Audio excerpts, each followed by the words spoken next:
Welcome to Saturdays with Sir Rolland, your weekly training guild on how to slay the dragons of vice with the weapons of virtue. Here's your guild master, the author of the 7 Deadly Dragons book series, and faithful knight to the one true light, Sir Rolland Paterlot. Greetings, young squires, maidens, moms, and dads. Today is the 7th day in the 3rd month in the year of our Lord 2026, and it's a great day to learn the art of dragon slaying. That sound, young squires, means it's a feast day, and today we celebrate 2 courageous young mothers and martyrs, Saints Perpetua and Felicity. These 2 women were martyred for their faith in the year of our Lord 203. They were both in their early 20s, full of life and promise, yet willing to lay it all down for Christ. Perpetua was a noble woman from a wealthy family, while Felicity was a slave. By earthly standards, their lives couldn't have been more different, but by heavenly standards, they were sisters, bound together by their new and burning faith in Jesus. Both were catechumens, still preparing for baptism when they were arrested for their faith and sentenced to die in the arena, handed over to wild beasts. What makes their story even more astonishing is that both of them were new mothers. Perpetua had an infant son that she nursed in prison, and Felicity was 8 months pregnant when she was arrested. At first, she feared that her execution would be delayed because of her pregnancy, and she'd have to die alone. But by God's providence, her baby was born a month early. It's almost impossible to imagine the anguish of these young women, new moms having to part from their infants to face martyrdom. Yet their courage showed the world that God must come first, even before their own lives or families. When her pagan father begged her to renounce her faith, Perpetua pointed to a nearby water jug and said, "That water jug is a jug, and it can't be called by any other name. In the same way, I am a Christian, and I shall not be called by any other name." Their martyrdom is beautifully documented. In the arena, they were attacked by a wild cow. Perpetua was thrown down, and even in that chaos, she stood, adjusted her dress to protect her modesty, and then pinned up her disheveled hair so that she would not appear to be mourning, but rejoicing in her martyrdom. When Felicity was struck down, Perpetua rushed to her side to help her up. Even as they faced death, they practiced mercy, tending to one another. And when the trembling executioner came to finish them with a sword, these 2 brave young mothers even guided his shaking hand, helping him complete his dreadful task. Saints Perpetua and Felicity remind us that even in suffering, we can practice the works of mercy. And speaking of the works of mercy, we continue our Lenten journey, learning to combat the 7 deadly dragons, those pesky enemies of virtue. Each week, we look at one corporal and one spiritual work of mercy to help us slay a particular dragon. This week, we will battle the Yellow Dragon of Sloth. If you've been following along in our read-aloud of the Yellow Dragon of Sloth, you already know this dragon is sly. It tries to lull us into laziness and boredom and apathy, especially when it comes to our spiritual life. But when we perform works of mercy, we light the fire of zeal again and send that lazy dragon running, and all of the works of mercy slay the yellow dragon. But this week, we're going to focus on our corporal work of mercy, giving drink to the thirsty. It's a powerful image, one that reminds us that life with Christ should be full of passion and energy. When we give drink to the thirsty, we're not only quenching physical thirst, we're also satisfying Christ's thirst for souls. Remember on the cross, Jesus cried out, "I thirst." He thirsted not just for water, but for our love, for our conversion, for our souls. Think of the woman at the well in the Gospel of John. She came to draw water because she was thirsty.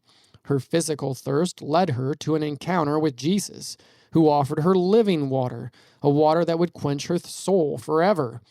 That living water, of course, was Jesus himself. We may not always recognize it, but every person is thirsty for God. We might try to fill that thirst with other things like comfort or entertainment or success, but nothing satisfies like Christ. Still, everyone knows what it's like to be physically thirsty, and for nearly 2 billion people in the world, that thirst is real and daily. Many people must walk miles for clean water each day, while we can simply turn a handle and fill our glass in seconds. When I was a kid, I loved cherry fizzy drinks. Whenever I'd ask my mom if I could have one, she'd say, "Drink water." And I'd complain, and I'd say, "I'm not thirsty for water." And she replied, "Well, then you're not very thirsty." And she was right. It's only when we really thirst that we understand the gift of clean water. I learned that lesson deeply back in 2010 when I decided to run a marathon. Training for a marathon is no joke. It takes months of long runs and discipline. I live out in the country, and at the time, there was 3 small churches that served our parish. They're so close that from certain country roads, you could see all 3 steeples at once. I mapped out a 16-mile training loop that passed each church along the way. And on hot summer days, my water bottle never lasted very long, so I made each church a water station. By the time I reached the next church, I was parched, and that cool drink felt like life itself. Just like the woman at the well, my thirst drew me closer to Jesus.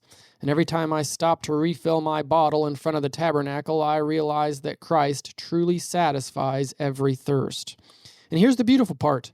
When we help others find clean water, we also satisfy Jesus' thirst for souls. He told us, "Whatever you do for the least of my brothers, you do for me." So how can you give drink to the thirsty? Maybe you could bring water to your brother or sister while playing outside. Maybe even make a Dragon Slayer fruit smoothie for your family. Yum. Or maybe your family could support a Christian mission that helps provide clean water in poor communities around the world. Each time you do, you are helping quench both physical and spiritual thirst and swing your sword at the Yellow Dragon of Sloth. Now, speaking of marathon training, that brings us to our spiritual work of mercy this week, praying for the living and the dead. Prayer is something anyone can do anywhere, anytime. It's powerful, more powerful than we often realize. Through prayer, we can help souls reach heaven.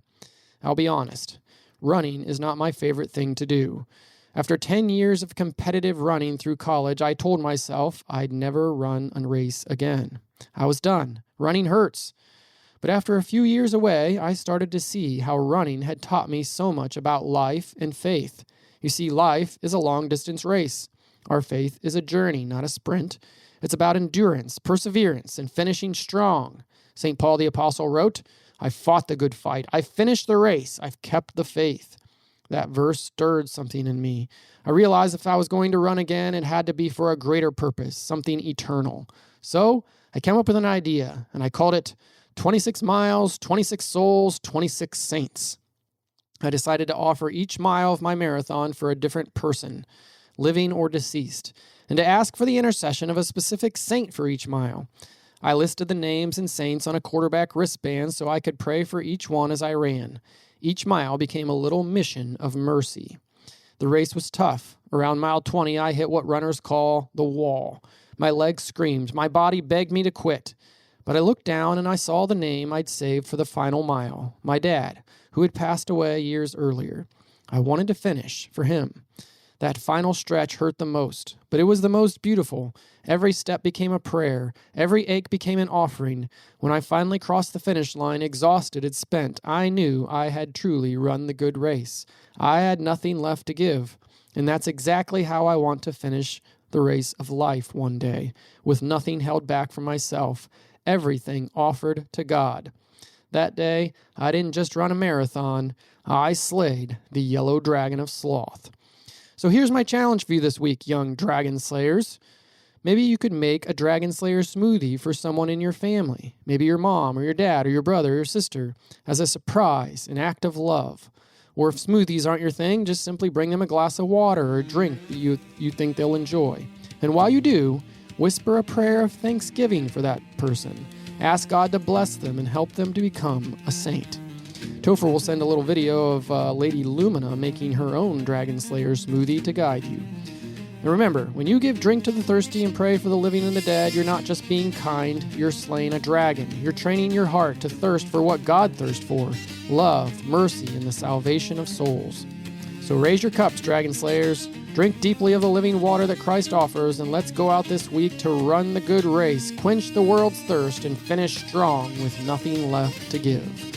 And until next week, I'll leave you under the protection of St. Michael the Great Archangel, St. Joseph the Terror of Dragons, and Mary, Queen of the Angels, Our Lady of Grace, and the woman whose seed crushed the head of the dragon. Hey everybody, Sir Topher here. This week, Lady Lumina, Sir Rolland's daughter, who some of you may remember from previous podcasts, she decided to make Dragon Slayer smoothies. She made one for me, she made one for her dad, one for herself, and one for Sir Hey Hey. They were absolutely delicious. But what struck me most It wasn't just how good they were, although they were pretty good, but her kindness lifted our spirits. It made us grateful that she took the time to make something for all of us. That one small act of kindness, just making a smoothie for others, sparked a lot of joy in the office, a lot of good time. So next time you think your little act of kindness won't do much, think again. A small act of love could be the spark that starts a blazing fire of faith. Lady Lumina, thank you so much for making those Dragon Slayer smoothies for us. And if you want to learn how to make those Dragon Slayer smoothies, Lady Lumina's video is now on dragonslayers.tv. It's so fun to watch. She does such a great job presenting and showing each specific fruit for the colors of the 7 deadly dragons. And so that is it for the week.